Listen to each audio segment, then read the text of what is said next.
these types of experience can really feel like it sucks, right? So for me, I I love jiu-jitsu, right? So I thought, you know what?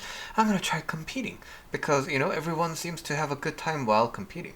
But when I competed, I was always so stressed, and it was really really stressful. But you know what? Everybody says this is part of the process, right? And when I get through it, when I step onto the mat, and when I go in there, I'm gonna probably I've been training a lot, so my body will naturally know what to do. And then I did it, and I really didn't like it.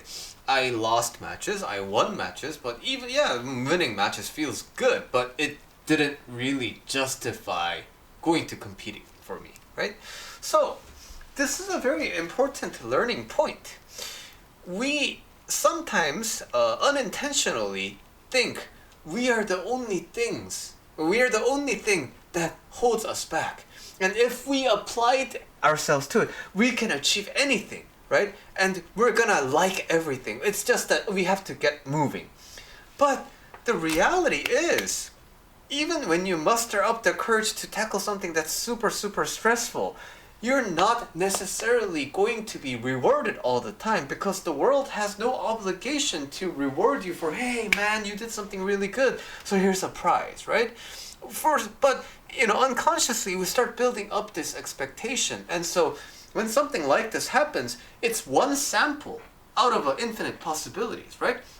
But this kind of an experience, especially if you're the type of person who doesn't go out, who doesn't show up that much, and you have one bad experience, it can really cause a big skew and think, oh, nothing is worth doing.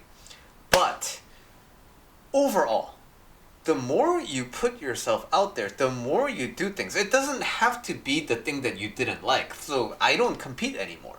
But that experience gave me the idea that, hey, I should try more things just to see if I like it or not, right? So now I know, at least. And when you go into things with that expectation, I'll at least know if this is fun for me or not. Then you have nothing to lose. And when you do like it, good, you learn something about yourself. Sometimes you also will do things that you feel like you won't enjoy, but then when you go, you're gonna have a great time. It's just that life, you can reasonably try to predict, but you can't completely predict what's gonna happen. The important thing is trusting yourself enough to carry yourself through these experiences.